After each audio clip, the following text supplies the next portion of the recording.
experiment is to know the nature of rust. What is the rust? When iron substance is get corroded, when it gets spoiled, a thick layer of metal oxide is being deposited. How it get corroded? When Fe iron is kept exposed to air for longer time in presence of water, it forms a rust. Fe2O3 interacts H2. This is the formula of rusting. Rusting and corrosion both are different things.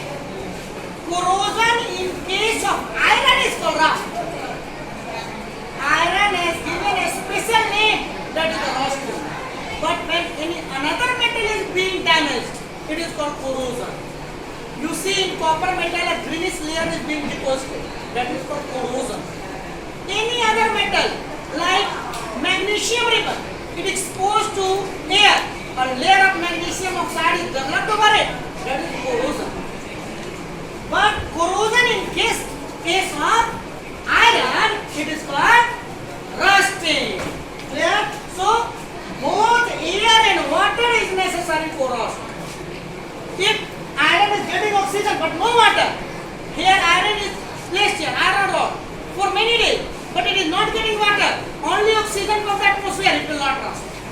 It will not rust. Both air and water is necessary. If you take iron and put in water, it will not rust. When you give the drop of oil over the container. When you put iron in water, it will rust. But when you are putting some oil like petrol or diesel, it will be floating on the surface. It will avoid the contact of air, and hence it will not rust. So the main conclusion is that both oxygen and water is necessary to rust. And this is the formula of rusting. This is the formula of rust. Metal oxide, all metal oxide. We will discuss in experiment about the iron, but we will also come to know about all the metal oxide. All metal oxide, when metal gets burned, when metal is deposited with oxygen, it forms metal oxide. These are basic in nature. How it is basic nature? We will prove it. When metal oxide is put into the water, it forms a basic solution. It forms basic solution. Metal oxides are basic in nature. How? By putting into the water, it forms basic solution. And how I will come to know that I have got a basic solution? How I will come to know?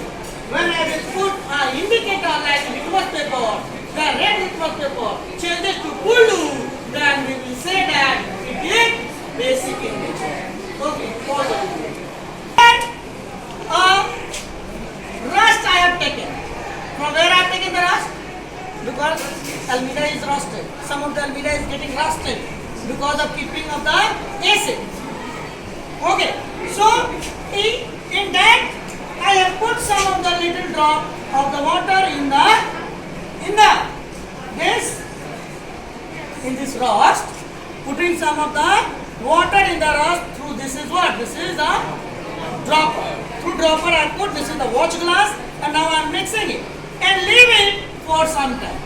Leave this litmus paper, this is red litmus paper, putting into the iron oxide solution. Okay, that is the rust. It will, this red color litmus paper changes to blue after some time. Okay, pause it. Pause.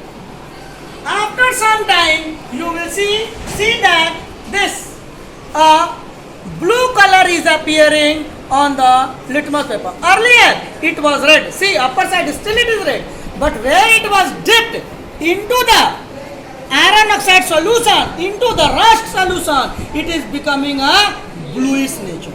Is it clear to everybody? See? Blue downward is blue and upper side is still red. Boys, here, see the bluish appearance is there downward and upper it is red. So we can say that iron oxide are basic in nature. Not only iron oxide, all metal oxide, magnesium oxide, copper oxide, okay, all metal are basic in nature. Okay, thank you.